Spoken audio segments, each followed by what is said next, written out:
Hey guys, Matthew here from Mini Wargaming, and I want to talk to you about narrative campaigns, specifically this idea of doing more interactive narrative campaigns.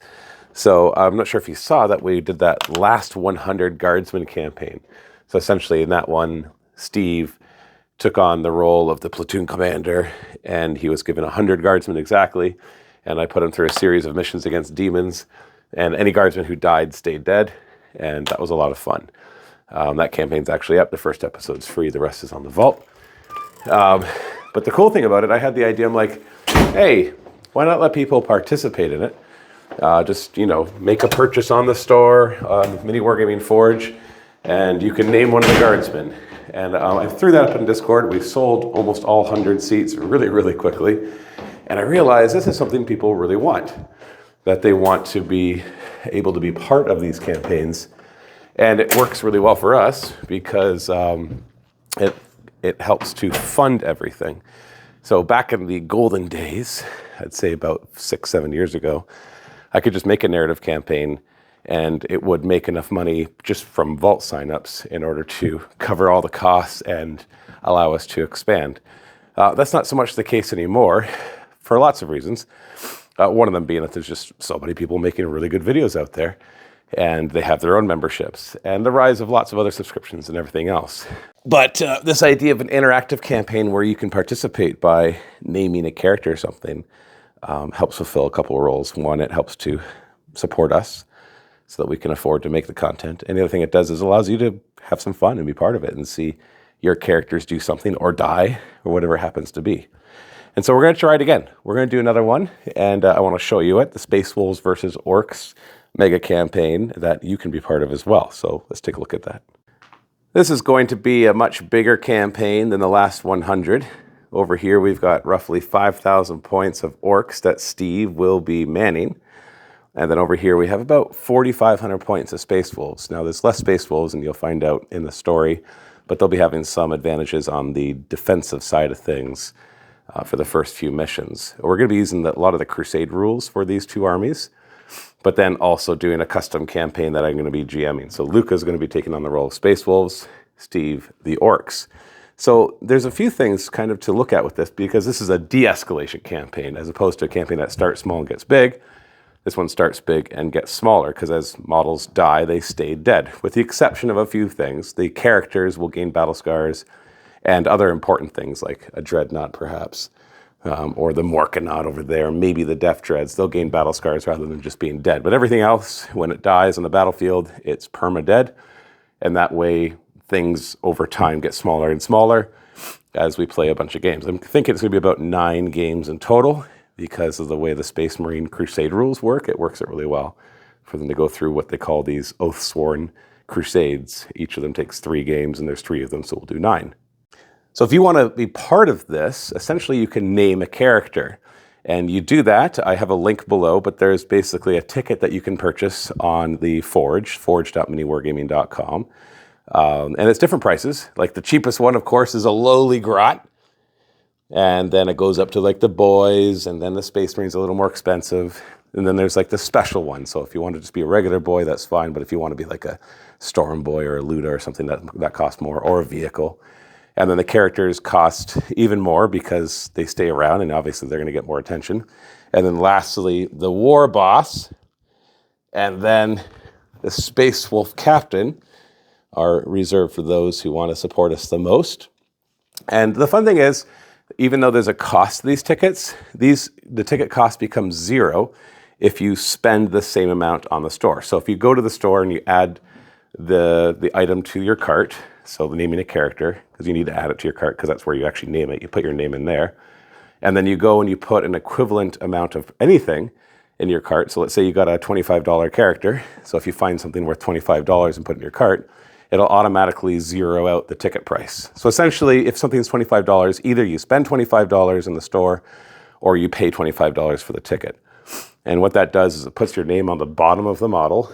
So it'll be underneath. And you'll get to see where your character is. So the way we're going to do that is we're going to be using movement trays like these, except we're developing them so that we're going to print them in multicolors. So like if you're Ork Boy, for example, you might know that you're in the red squad.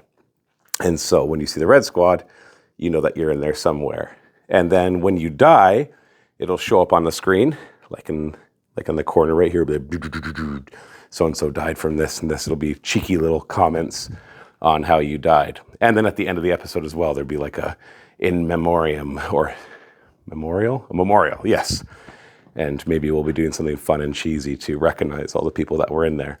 And if you happen to do something epic or awesome or horrible, you'll probably get recognized as well. Like if there's just one Wolf Scout remaining and he goes up against the Morkanaut, you might get your name shouted out as well. So there's no guarantee exactly how much. You might die in the first mission, and that'll be that. Unless you buy the characters, of course, because like I said, they gain battle scars. But once they have 3 battle scars, they die as well. Although the Space Wolf side, that does mean that they can become dreadnoughts. Whereas on the Orc side, they might just be dead, and maybe new characters will come in and fill their place or not. So, yeah, it's a GM'd campaign, so I'll be the game master for it. The 2 of them will fight, and there will just be awesome, epic stuff happening. So even if nobody bought a ticket, we'd still be doing this campaign, because I think it's a really fun idea for story and using the Crusader rules and modifying them to do something awesome and epic. Sorry, I'm kind of out of breath. I'm getting over, I had a throat infection last week, and so it's kind of held on as a cold, all sniffly and stuff. But it's pretty much all gone. But if you want to help out, then that's the way to do it. So links below to our website, forge.miniwargaming.com, but specifically to the product. And like I said, it's as cheap as $10 for a grot, or it goes up depending on what you want to represent. So you can go and grab those before it's too late, because I have no idea how this is going to do. And of course, if you have ideas of what you'd like to see with this type of stuff, and it doesn't have to be name your character, it could be something else. How else would you guys like to interact with our campaigns in a way that's reasonable, obviously? That was kind of the trick. So you can leave right now, and I'm just going to ramble a little bit to give you some more inside information as to my thought process with all of this. Because like I said, the Mini Wargaming Vault, which is our subscription service, has been the cornerstone of our revenue stream for a very long time. It hit its peak about 6 or 7 years ago, and then it's been struggling to kind of grow. And it's been harder to acquire new Vault members. And like I said, I think there's a lot of reasons for that. One is the rise of so many other really good creators. And they do a fantastic job, multicam stuff with lots of editing and voiceovers and stuff, some really expensive work. And then I think it's just as well that there's a lot of subscription services out there now, whereas like we were pretty much the first one to do a subscription service for entertainment content, like before Netflix and all that. And now you just have an infinite number of choices. Like every YouTuber has a YouTube membership or a Patreon. Then you have all your major services. So there's lots of reasons as to what it is. And maybe we're just getting old too. Who knows? Who knows what it is? But we're finding that narrative campaigns are really what people want from us. You can find competitive battle reports and in-depth reviews and painting tutorials. You'll find that elsewhere. Not that we will never do those, but just that I know that there's so many really good sources out there already. But narrative campaigns is something that they seem to still have the thing that people want. And so my goal is for the Vault, the Mini Wargaming Vault, to become pretty much lots of narrative campaigns. Whereas before we were putting them out once every few months. Now I want to put out at least one a month, possibly one every 3 weeks. So that's what I'm aiming for right now. I already have lots of other ideas. Scari's working on one right now. Luca's going to be working on another one. So we're going to be enlisting that help and just give you guys regular narrative campaigns. So the best way to, if you want to support us, and I keep saying support us because really this is still like a grassroots business. We're only, 15 employees, a lot of those working in the Forge, a few content producers, behind the scenes people, cleaners, all of that. We're not a huge business. I'm not complaining because we do well enough, but it's an interesting business to be in. If you're ever thinking of starting a YouTube channel, I can tell you it's a crap ton of work if you want to really make it succeed into a business. But I'm not complaining because I get to play games as my hobby and developed games like Ravaged Star and work with 3D printing. It's just, it's great. It's awesome. So if you want to help, then being a Vault member is the best way to do that, buying stuff on the Forge. And there's lots of choices too for what you could buy on the Forge, from movement trays. We now have miniatures from Titan Forge. We're putting one-page rules miniatures up soon. We got token sets, we got magnets, we got dice, we got all sorts of stuff on there. So there's lots of ways if you need the stuff anyways, then that's a great place to get it. And then of course, by having these interactive campaigns, we can help fund a lot of things too, pay for a lot of the costs up front, because it's not cheap to make a narrative campaign. We're talking, the average one is $5,000 to $10,000 to make.